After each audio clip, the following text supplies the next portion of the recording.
There we go. Ah, here you are. Yeah, sure. I left my house. I know. Good, how are you?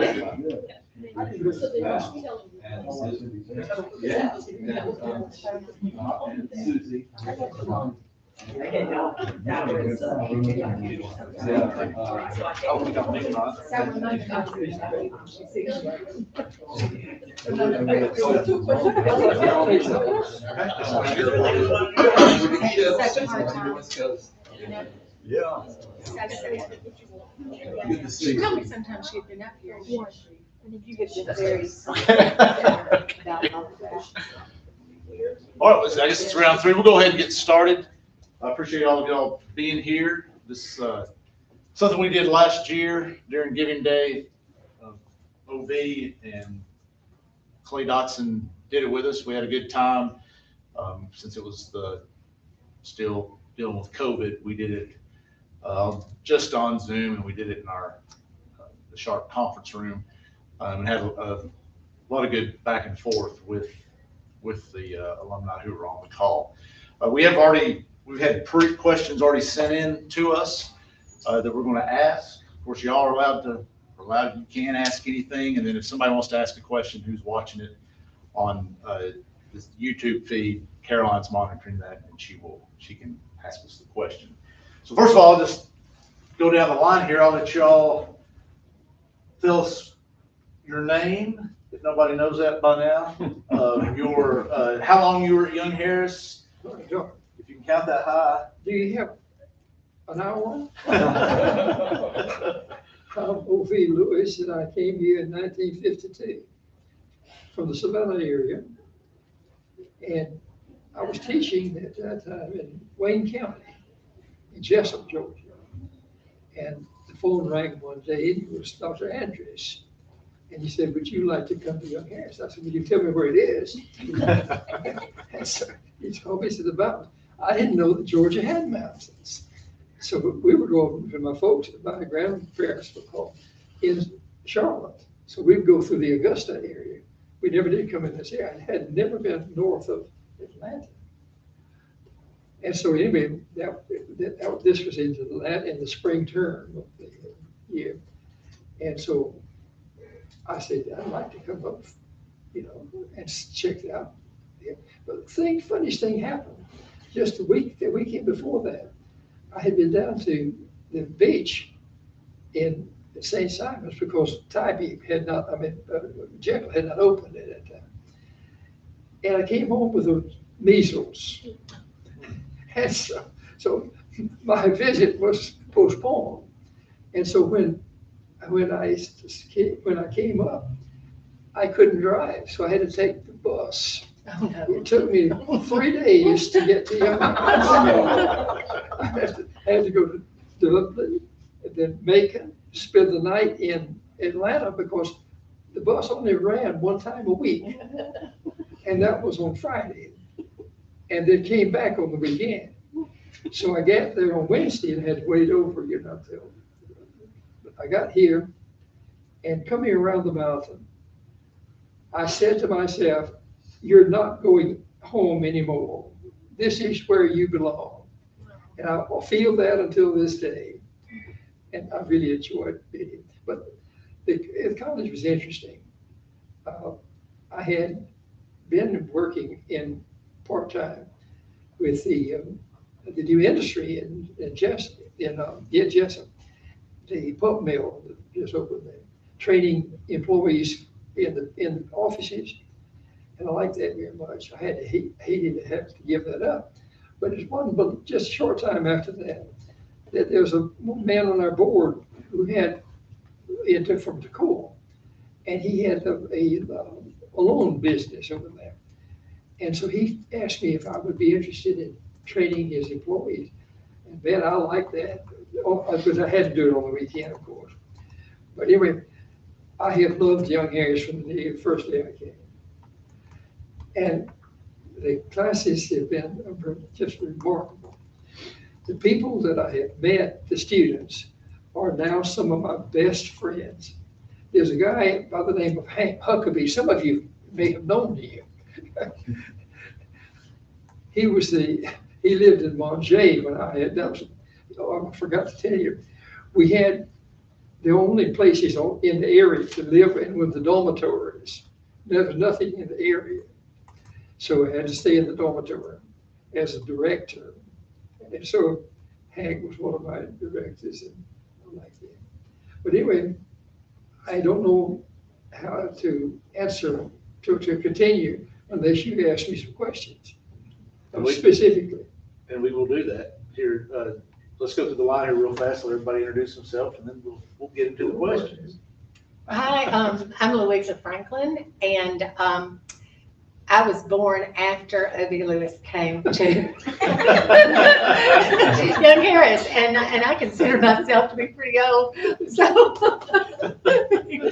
I've known Obie for 40 some odd years. You make me feel old. And I've loved him all of those years. He's wonderful. But I taught English here at Young Harris, and I did lots of other things because everybody at Young Harris wears lots and lots of hats, and so I did that, and I loved every minute of it. I loved the students. From the time I got here in 1979, I loved the students and made just friends of a lifetime among faculty and staff people, and I'm still in contact with them, and I'm still in contact with a lot of students, former students, and one of them's right over there. Yes, teaching at the college, and that makes me so proud. I think there's several people that teach at the college that I actually taught, and I'm really happy about that. So my husband David Franklin, he taught here for a long time as well. I retired in 2019 after 40 years, and we moved right away because I knew I would miss the classroom so much. We moved right away to Rome, Georgia, and we live there now with 2 blocks away from our son, daughter-in-law, and 2 grandchildren, and that's just lots of fun. Sometimes tiring, but lots of fun. So life is different now. I'm kind of a city girl, but I'll always be a mountain girl at heart. Great. Well, I'm John Kay, and I first came to Young Harris in 1954, where I got to know a young, dashing, handsome professor by the name of Obie Lewis.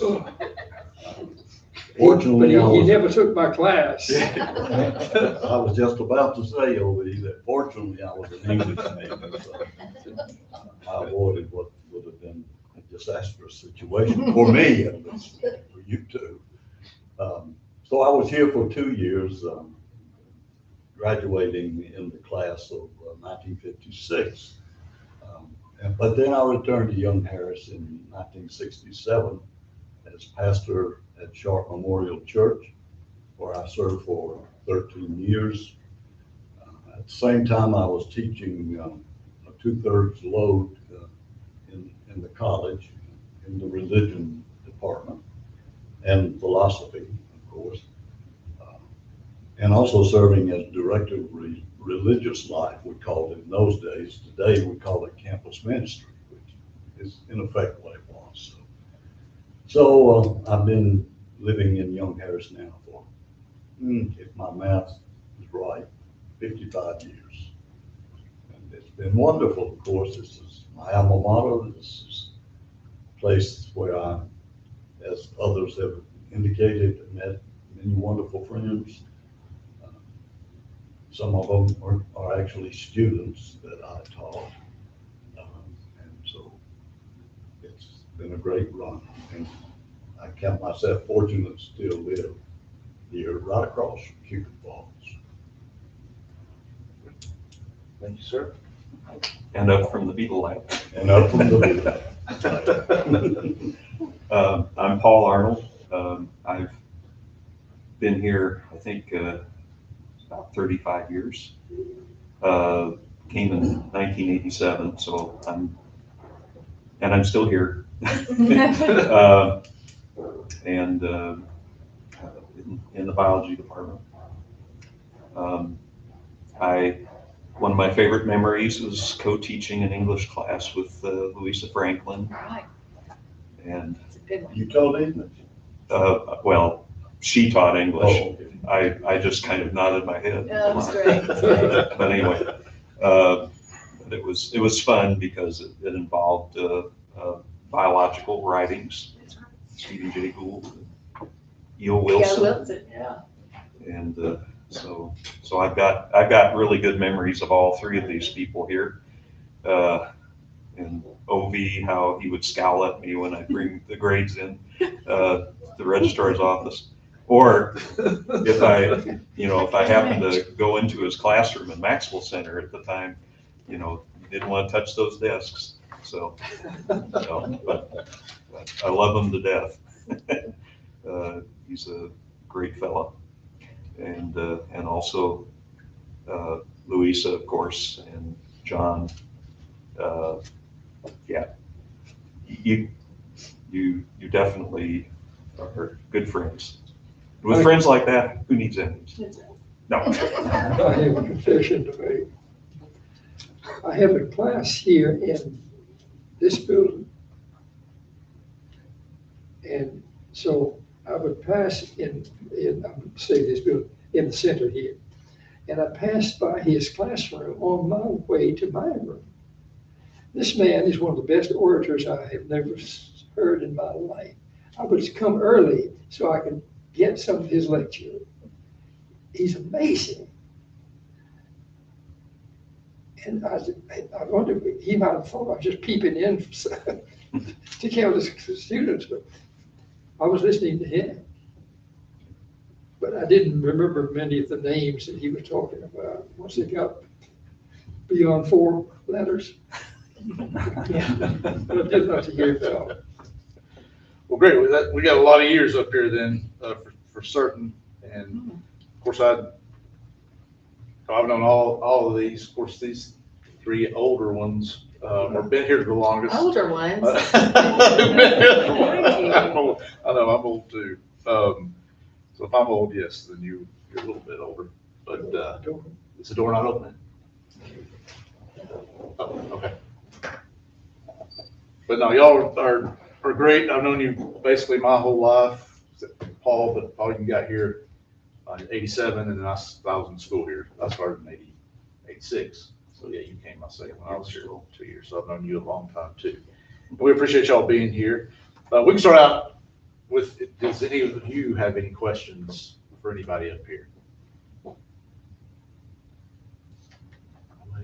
Have a question? Well, I have a question. All right. Why do they call you Mud? I will never tell why. No, the real reason they call me that, they don't call me that much anymore, except my buddies from high school, my buddies here. My nickname was Mud growing up, or in high school, and then when I was here young here, so everybody refers to me. I don't think anybody knows my real name. But no, I wore a t-shirt at basketball practice that had Clay on it. So that's my middle name. That was actually my dad's shirt, and they started calling me Mud. That's simple, nothing exciting. I got some questions that people have sent in beforehand that couldn't be up here. And this question would be for all of you. In as fewest words as you can, what makes, or just a few words, Young Harris College special to you? What makes it special is it's small. I never had been so exasperated in my life as had been. I spent a summer in California at Berkeley. And coming from Young Harris going into Berkeley was a revelation. And I said, thank God I'm at Young Harris. And I feel as if I'm an integral part of the school. felt that way all my life. I'm very comfortable in the situation. And that's the reason I like Young Harris so much. I can use one word, and I think that's relationships. And I think you have to be someone who, as a faculty member, or a staff member either, you have to be someone who's interested in reaching out and forming new relationships with all of these wonderful students who are entrusted to you for a short period of time, because you have an opportunity to impact them and to help them grow and to give them guidance and to inspire them to be lifelong learners. And I think that's kind of what we're all about. And so we were able, as faculty members and staff members, to form relationships with one another. And those relationships that we had with each other then helped us to form relationships with students. And the wonderful thing is our opportunities to keep those relationships going over a long period of time with former students or with former people who are still here and I'm away, and I feel like I'm seeing my family when I come back. It's that kind of relationship, and I think that's super important. That's great. Well, I would simply second both of my colleagues here in their comments. We used to talk a good bit about this thing that is called the Young Harris spirit. And that word spirit, of course, is, I think, in effect, indefinable. It's one of those things that you know what you mean when you use the word, you understand what it's about. It's sort of like, I think it was Justice Potter Stewart said when the Supreme Court was considering a case involving obscenity. He said, I don't know how to define obscenity, but I know it when I see it. And so I'm inclined to say that about the Young Harris spirit. It does have a lot to do with the relationships, with the smallness too. I think that it comes out of that where we cultivate a sense of togetherness. And I think the location therefore has a part to play in this. And I know when I was a student here, we had very few students who would be going away on weekends. And so we learned to do a lot of things together, with the exception of study. But at any rate, it cultivated that real sense of community. And that is the thing that I think is most responsible for cultivating long-term relationships and friendships. I don't think there's much I can add. This is a special place for several reasons. One is it's a wonderful place to get to know your students, and my biggest thrill is the thrill when they discover something that they might not have discovered before. I think that's an important thing. And before I was at Young Harris, I was at Miami University in Ohio, which is a great place. I love that place. But when you have a class of 250 students, it's a little bit hard to actually see that discovery. And here you see it. And from the perspective of a botanist, you can't be in hardly any better place unless you go to Costa Rica or someplace like that. So it's just win-win-win. Great.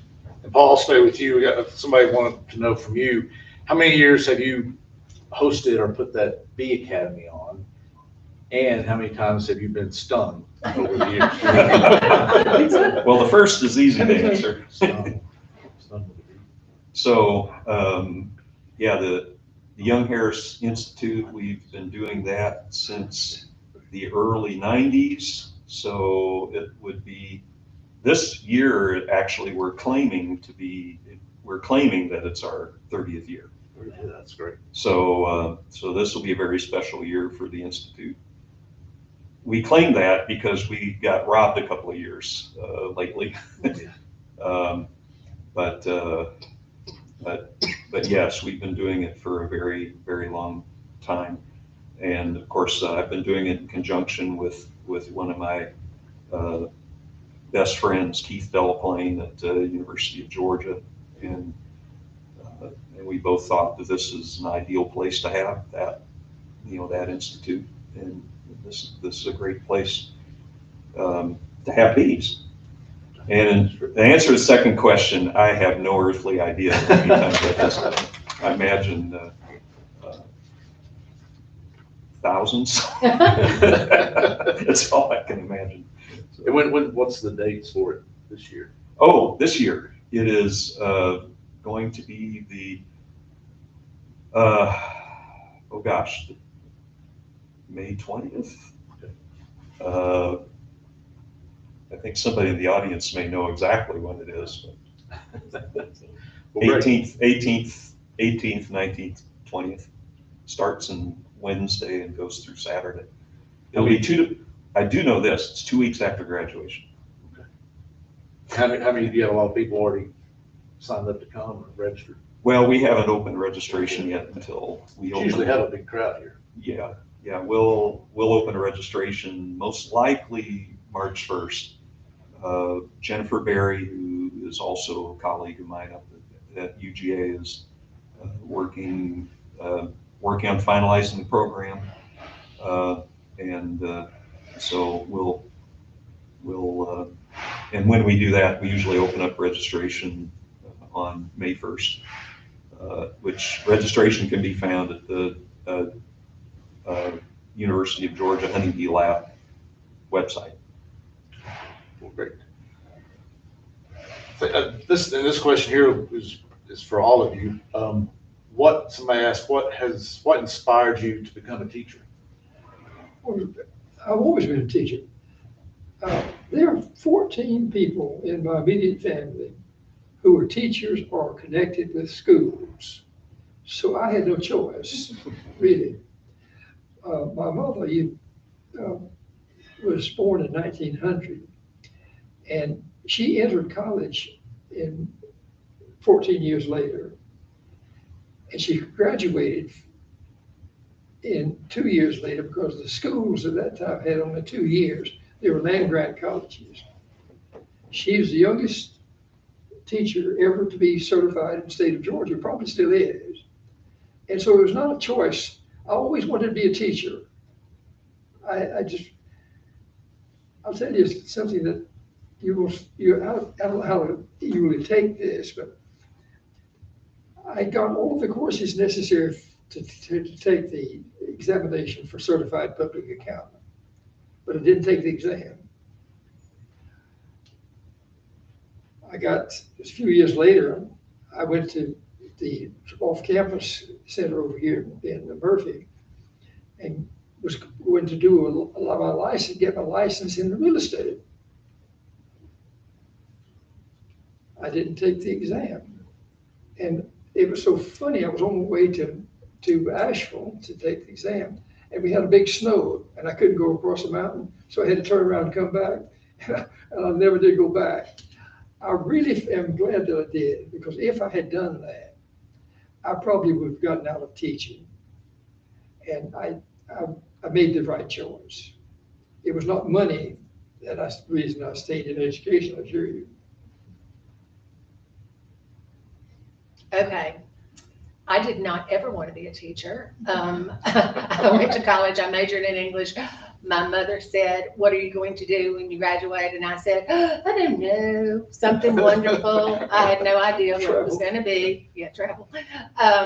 In fact, she encouraged me to take typing lessons. And I said, no, not for me. I'm not going to do that. I don't need typing. I'm just going to do something wonderful. And then I graduated from college early. And I was like, oh no, what am I going to do? And my mother said, well, why don't you just stay a little bit longer and get a teacher's certificate? So I was like, oh, University of Alabama, I can stay there forever. Okay. So I stayed. And when I did my student teaching, I was with a wonderful woman who graduated from the University of Pennsylvania. And her husband was in medical school in Birmingham, and she was really inspirational to me. And I did my student teaching with her. She was pregnant, and I got her job. And I became a teacher. I was 20 years old. I had not yet hit 21. And there I was teaching juniors in high school. And it was magical. I mean, it clicked. And I didn't even know it was going to click until it clicked. And then it did. And against my better judgment, which said, oh no, none of that for me, you know, like I don't fucking do what I was going to do anyway. It was the right thing for me. And I loved every minute of it, with the exception of grading papers sometimes. Otherwise, I loved every minute of it.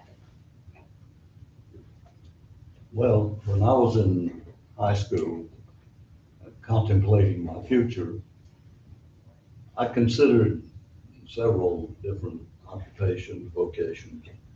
One was radio work. Wonder why. I was fascinated. Of course, that was before we had TV at home, so it was all radio. But the other was vocational agriculture.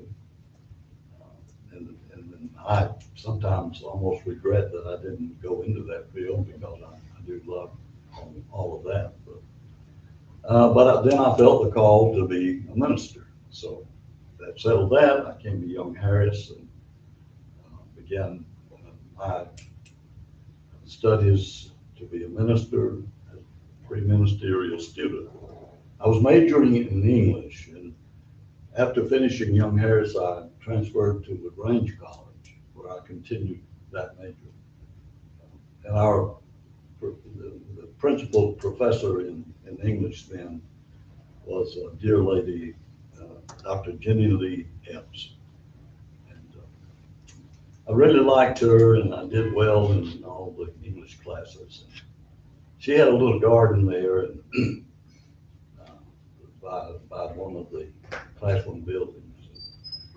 I was stopped to visit with her there one day, and we began to converse, and she was asking me about my future. She knew that I was a ministerial student.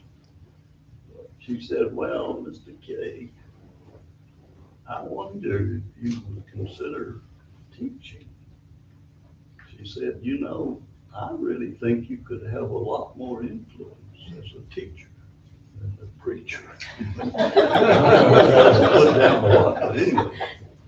So I guess she sort of planted the seed in my mind, but then, of course, I had this longing to become part of a campus situation after I had finished my college work and the seminary work, and had let the powers that be that made those appointments know about it, and was fortunate to be able to finally get the appointment back to my alma mater here at Young Harris. And well, that involved teaching, so I really didn't have a choice, but it wouldn't have mattered, because I found that I thoroughly enjoyed it, and I still do. Just finished leading a course in our Institute for Continuing Learning, so I guess that's my story. I hand it off to you. Okay. Yeah, it wasn't something that I really planned. I started off college as a wildlife management major, and so my interest was being outside. My interest was digging holes, you know, just those kinds of things.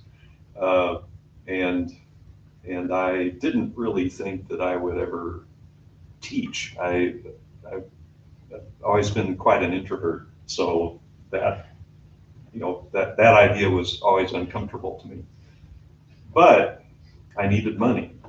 So when I was in college, as part of the work study program, they let me be a lab assistant. And I thought, oh gosh, this is going to be scary. But the reality was, I couldn't believe how much I enjoyed it. The professor who was teaching, it was I think a non-majors biology class, you know, asked me, can you do the pre-lab? And so I would get up there and go over everything, and put a lot of work into it and effort into it because I was very not confident in my ability to really be effective in that regard. But it seemed to work, and I enjoyed it. I couldn't believe how much I enjoyed it.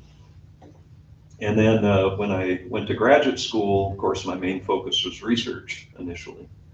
And I love research. I mean, don't get me wrong, that's also something that I've always had a big passion for and always loved doing. And I always thought it'd be great to have a job where I could do both. And so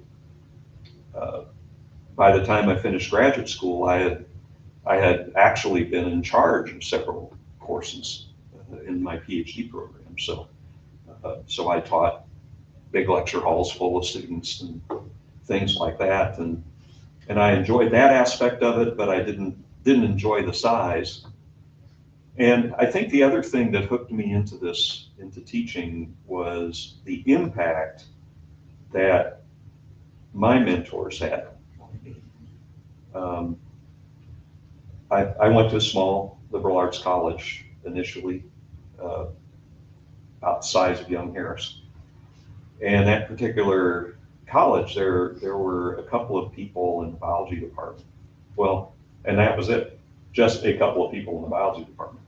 So, but they were both just amazing people, and they were caring people.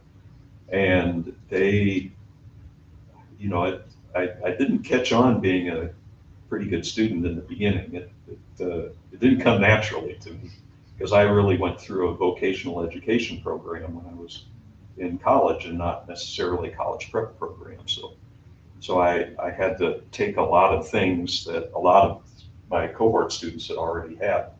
And so I had to learn a lot. I went to adult night school to try to make up a lot of those deficiencies before I went to college.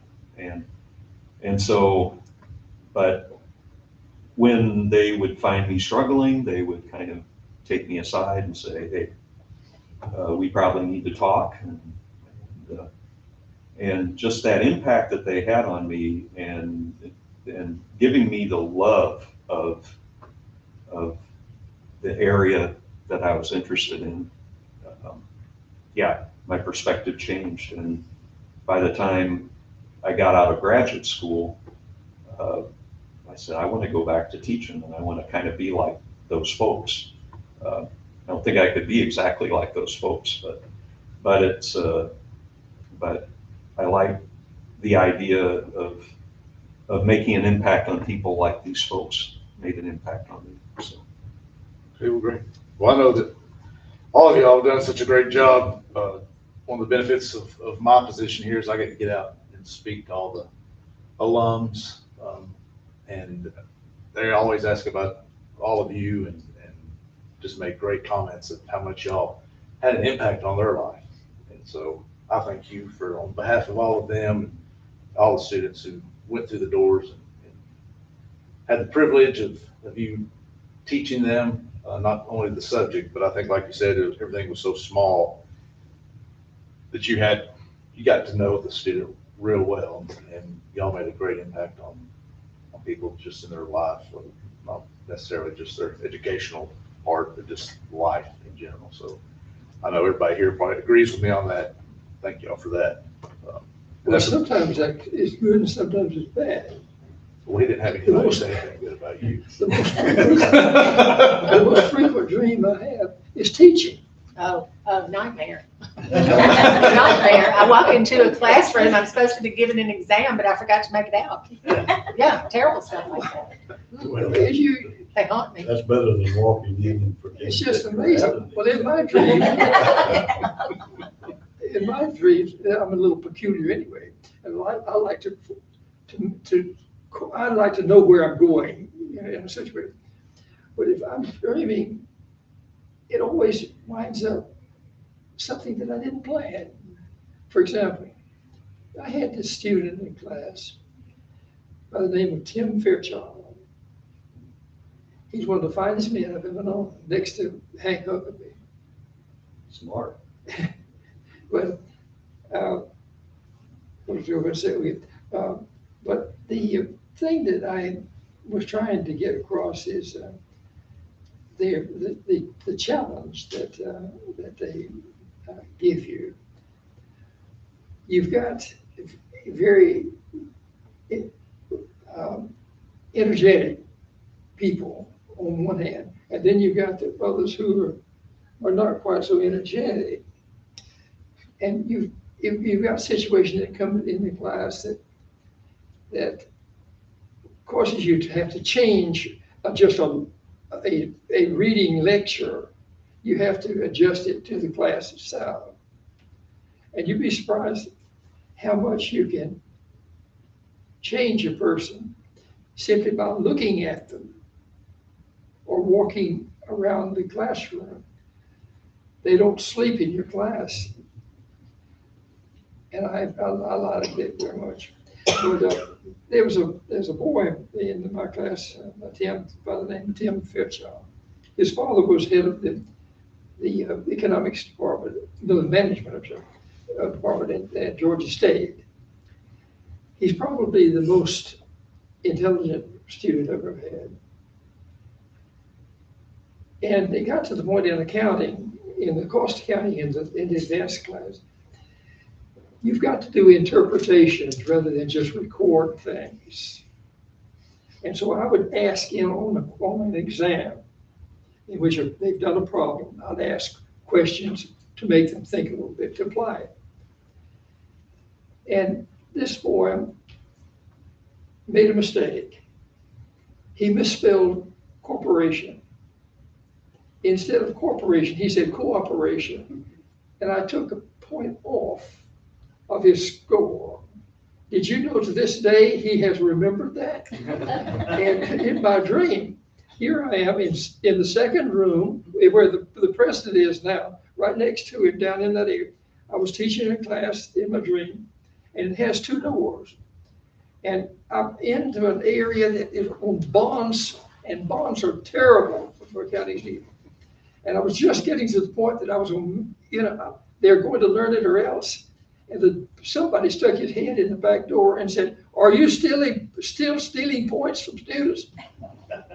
Tim Fairchild. But let me tell you something about the kind of students that young Harris had. Tim, as I said, his father was in Georgia State. They lived in Atlanta. And his dad gave him a Italian car. I don't know the name of it, but anyway, it was one of those small cars. He had a cover for it. He waxed it every week. He was proud of that car. One day at Christmas time, one day at Christmas time, he went down to the Lenox Square, which is just opened, and he parks all the way in the back of the lot so that there'll be no one near him to damage his car. And he did his shopping and came out, and there was a red car that parked right next to him. And when he was putting his gifts into the trunk, he went around the other way, and the man had opened his door into his door. And there was a big gap right there. Tim Fairchild, the perfect gentleman, took his foot and squeezed the man's car on the driver's side and drove off. Well, Tim heard the devil, and he turned around and went back to the car and waited for the man to come out. He never did. So Tim wrote the man a note and put it on the windshield. "I'm sorry that I did this. Here's my name, phone number, and everything." That's the kind of man that Tim Fairchild is. And I use him as an example. If I were to think in terms of other students, there'd be a lot of Tim Fairchilds in the group. That's what I love about young Harris. But whenever I think in terms of what I could have done that I didn't do, maybe you're getting to that later, I didn't spend enough time with the students.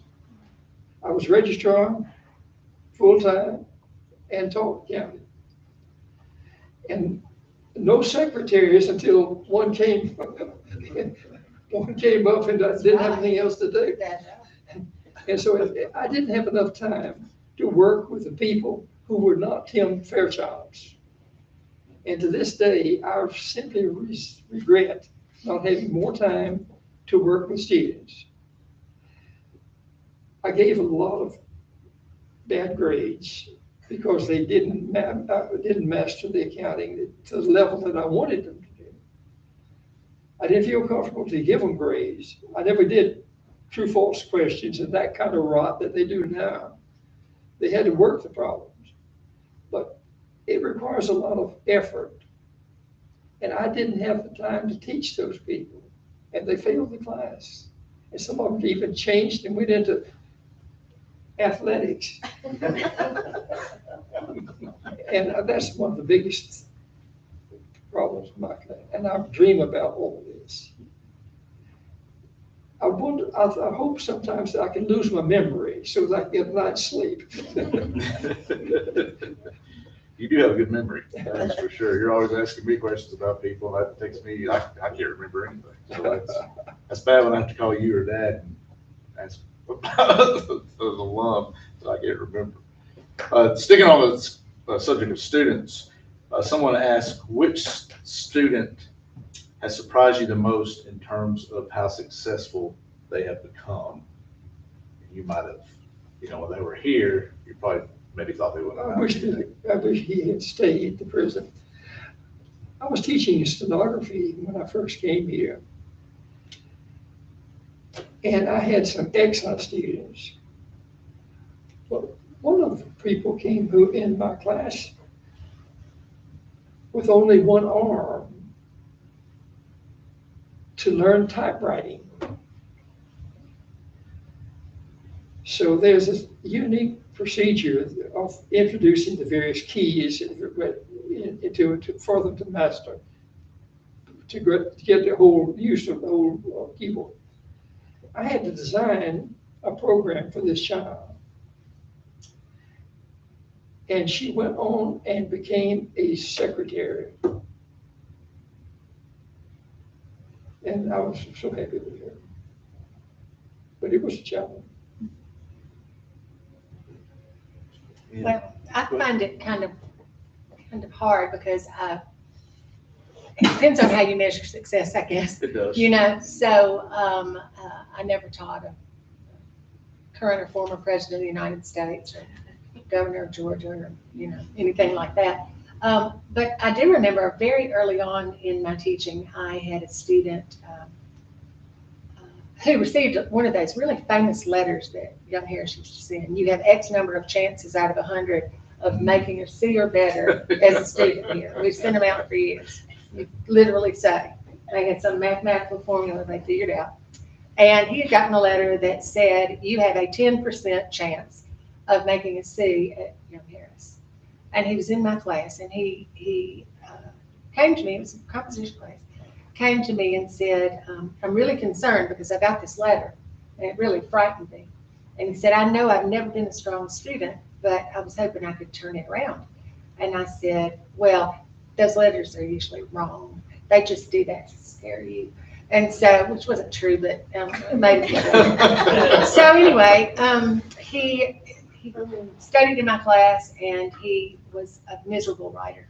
Not really terrible. I mean, couldn't construct a sentence. He didn't speak with grammatical errors, but he could write with grammatical errors. That's kind of weird. But he had not learned punctuation like he should, et cetera, et cetera. And so his papers were pretty dreadful, but he was in my office every day getting extra help. In my office every day getting extra help. And he graduated from Young Harris in the allotted time, 2 years at that moment. Went on to the University of Georgia, graduated from the University of Georgia, and then took over a family company. And he had a number of older brothers. Nobody in the family thought that he would be able to do that he would be the one to do that. But indeed, he has. Today, he's still working. He's about 7 or 8 years younger than I am. That's all because it was right at the beginning of my teaching. but he travels the world doing work for his family company, which is now very large and productive. And he has 3 wonderful children. One of them is now about to graduate from pharmacy school, but he sticks out. I mean, there are a lot of others, you know. I used to love to work with kids who were not motivated, and I used to motivate them, you know, by hook or crook. I was pretty good at motivating the unmotivated, so I enjoyed that. But I would have to say my student Michael Murray, who I taught early in my career, was probably one that sticks out.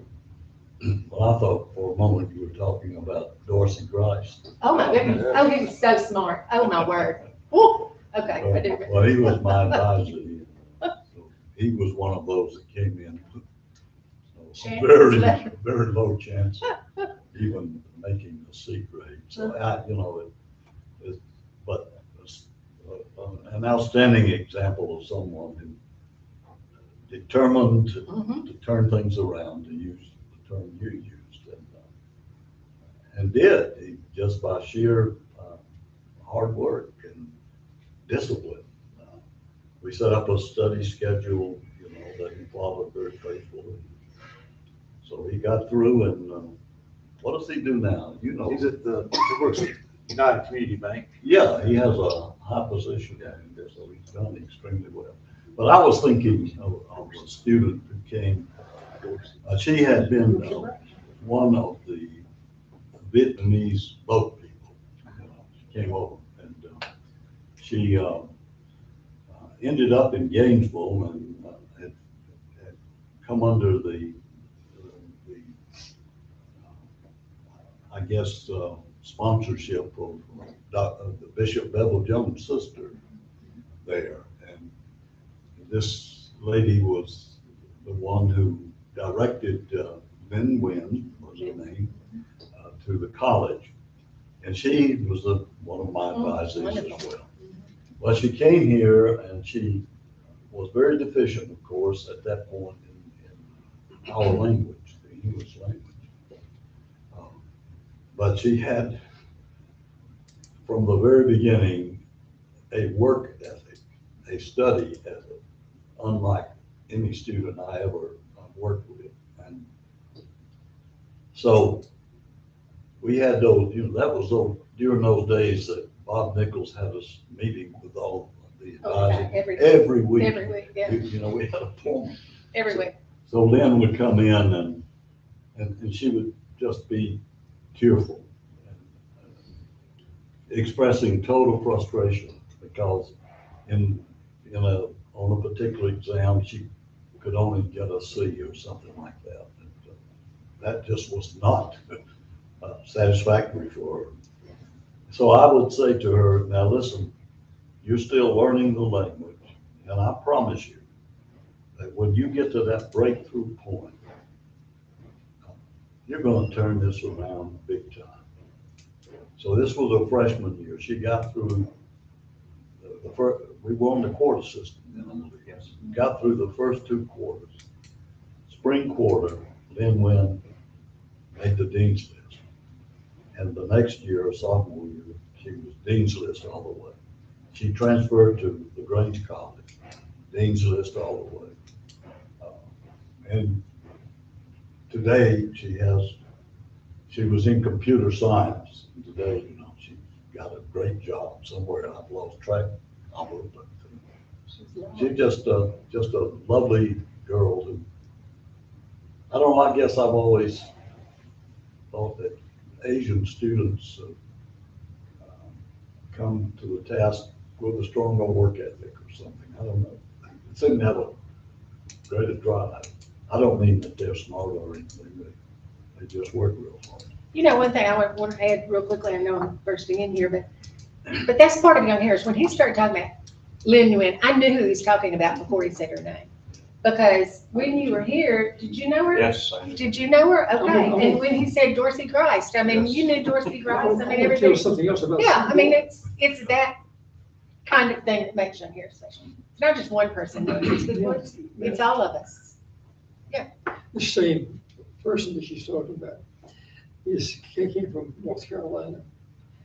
His father deserted the family when he was about 10 years old. He had a younger brother. His mother didn't graduate from high school. So when the father left, she had no way of paying the mortgage on the house. His whole life was ruined at the time. Well, nevertheless, she got a job washing dishes in one of the cafes and put him through school. Well, he didn't have a good background. She was not capable of doing teaching in the first place. So when this man applied for admission to Young Harris, and he did so with the advice of one of the Young Harris students who was preaching over in that area, who had met the family. And so he came and applied for admission, and he got the letter. You have to make C's on every course that you're taking in order to come back in the fall. And he did. Well, this is the way he did it. In the rooms of the dormitory where he was staying, there's a mirror up there, and a little lavatory and a mirror where the boys could shave and whatever. And on the inside, he put that letter that he got from the admissions office. You must make a 2.0 average to come back. And every morning, he would go in to shave, and there that letter was. You must make a 2.0 average. To make it to shorten the story, he graduated from Young Harris with honors. He was in the honor society. He got a scholarship to North Carolina, Chapel Hill. He finished Chapel Hill with honors. Whenever he went to Chapel Hill, this guy, the preacher from North Carolina, and I got some money up in order to give him some money to buy books and this kind of thing. He always thought that I did it. I didn't. I made a contribution. It was the preacher over there who did it. But today, that man is on the board of directors for Young Harris College. He's president of the bank down in the Atlanta area. That's what I like about Young Harris College. People who would be probably working in a mechanics place and changing tires or something, now is a president of the bank. That's Young Harris College for you. Yes. Do you have anyone, Paul? There are too numerous to actually mention. There's so many wonderful students that have come through here. And I'm kind of afraid to single one out just because then 8 more will pop into my mind. And all throughout the time, I remember Dorsey, I remember Jimmy Ellison. So I remember how scared he was of one of my tests one time, and he didn't know that I was overhearing him talk to Dorsey. And I kind of made this noise. He said, "I'm about to have a cow." And so I made this noise in the, it's one of those little rooms that has really good acoustics. I think you know what I'm talking about, right? And I said, "Don't have a cow, Jimmy." Anyway, but there are so many, and I have to tell you, and some of these stories I probably can't even tell the name of the person because of maybe circumstances and other things like that. But even somewhat recently, we've had students that have really defied the odds, and my heart really goes out to those students. And I think some folks in this room might know student that I'm kind of thinking about, who, because of various circumstances in her life and where she came from and other things like that, you know, I remember having a conversation in the office about, you know, how much she wanted to go to medical school. And also knowing that some of the circumstances in her, you know, that beyond her control, might prevent that from happening. And I remember many times, you know, talking with her.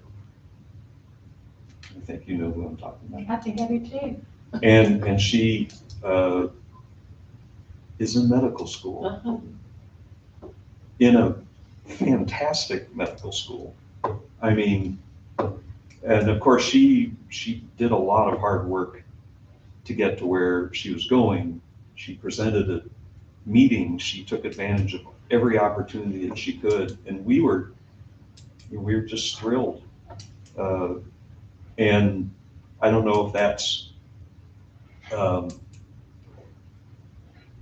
know, I don't think it was surprising, because I really didn't have any doubt that she would overcome a lot of this, you know, and just my pride in her and in so many of the other students that have been down that same road. I mean, yeah, and that's Young Harris College. It is, that's true. Well, thank you. I've got more questions, but we're about out of time here. It's already almost 4. It went by fast. Of course, we're having this panel today to help celebrate Giving Day. And so I hope if any of y'all have not made a gift yet today, we would very much appreciate y'all consider making a gift and helping the college. I know one of the questions was, you know, what inspires y'all to give back when all of y'all do give back to the college. So if I got time right now, if you want to tell me real quickly, what inspires you to give back to the school? Well, I think that it's my first choice. I don't know. I'm not forced into giving. I do it because I want to, because there are people out there who don't have the funds. This boy I was telling about from Hazel, they ate pineapple sandwiches sometimes for every meal during the day. And it's those people who need to eat. And they're appreciative of what you do for them. And that's the reason I give the Young Harris College. Well, I would agree with that. There's so many students today who come from families that are economically challenged. Some of them are first-generation college students, perhaps first-generation Americans. And we've found over and over again that when those students are nurtured in a place like Young Harris, when they have a place to thrive and they have a place where they can create relationships with professors, with adults who believe in them, then they can excel at almost anything they want to do. And so I would think there are a lot of students who can afford to come to Young Harris College, and that's great too. But I think giving to help those students who really, really have a hard time and their families struggle, it gives them an opportunity to change a generation when they come here. So. Well, I think I'm the only member of the panel who is actually an alumnus of the college. So I can go back to that and say my 2 years here as a student was such a tremendous investment in my life and my future that I feel some sense of obligation to give back for that reason. And not only that, but all 3 of my children were students at Young Harris College and received a good beginning to their academic life and future careers and so on. So, you know, when you consider the question of investment, good stewardship would suggest, to me at least, that those to whom much is given, of them will much be required. So much has been given to me, and so I feel like I should give back. But I might say secondarily, another reason that I tend to want to give back monetarily is because the college is constantly bugging me to do so. That's good. That's we're doing our job. Keep it on your mind. Yeah, this is, I also have two of my offspring that have gone through here. And I think they benefited from that experience tremendously. But I love to see students have opportunities, and I really am, you know, in anything that I can do to help with that. You know, these are hard times, and it's hard to be a college student now, I think. You know, I know everybody says, oh, in my day, I had to walk so-and-so, you know, 1,000 miles to get to where I'm, you know, to my, but in reality, I feel like times are very hard for these young people. And sometimes that translates into economic hardship. And I think it's so important. We need to invest in these young folks because, I mean, they are what's ahead of us, and I feel that we might be able to, you know, maybe make a difference in their lives if we can do that. So yeah. Well, great. That's why I'm in the fundraising, and that's why I do it, to help these students. When you get to see them every day, going to class and knowing that a lot of them wouldn't be there without generous help from alum and donors and people who just want to help. So that's what I enjoy, I guess. May I ask you a question? Yes, sir. What is the fund that Ray Farley is going to have? For a memory of Ray, he has started, it's the fund that will go to help with the fine arts group that goes international to Europe or wherever they go that year. It's a travel fund. So he wanted to help the fine arts. You know, usually one year the music group will go, and the next year maybe it's a theater group. Of course, we haven't been able to go the last few years, but yes, that's what that's going to go to. And I have an addendum to add to mine. And folks, this is deductible on your income tax. That is a material way of saying it's worthwhile, you know. That is true. I'm in the process right now of doing my taxes. I just did Ray Farley's incident. And it's always glad to see that figure go up there and the tax go down. That helps. So it's an incentive. That is And true. you'll put that in your literature. Let me make one other point about the giving back. It's not all money, you know, and I think we need to keep that in mind. I feel like anytime I lend support to any of the programs of the college, if I teach in ICL, that's, you know, I feel like that there are lots of different ways to give back. Of course, the money part is the big part. I understand that. But, so any way we can, if I speak a good word for the college. Oh, definitely. You'll be a good ambassador. That helps us a lot. Yeah, and that's true. It's not all monetary. It's what you're doing today. You're here talking about your time at Young Harris. You can, anytime, I know I feel like I'm on call or working all the time because when you're out in the community talking to people, and know somebody, or they have a grandchild or a child getting ready to start college. So anytime any of our alums can say, hey, have you considered Young Harris, or here's some literature on Young Harris. We have a lot of alums who we send them literature every week. They take it to their church, or they take it to other areas in their community. So no, you're right, John. It's not just writing a check. It's all those little things. Yeah, to add what I was saying about a few minutes ago about being able to deduct on income tax. That is, if you itemize your deductions, you can take it off. But now, I think 2 years ago, this happened.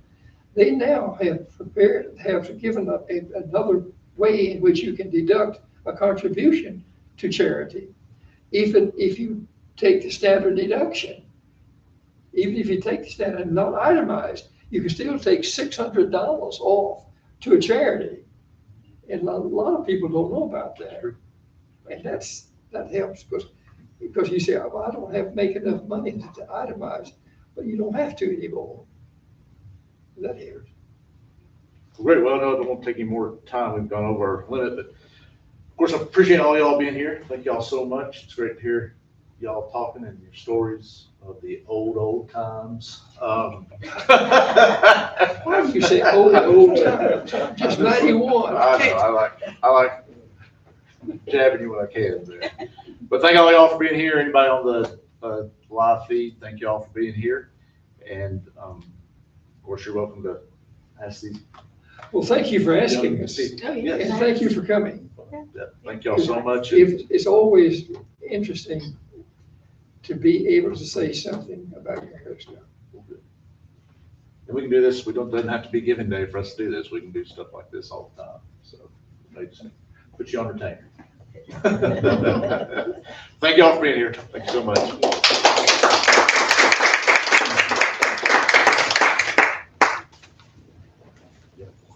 Do we need to turn this off? You too.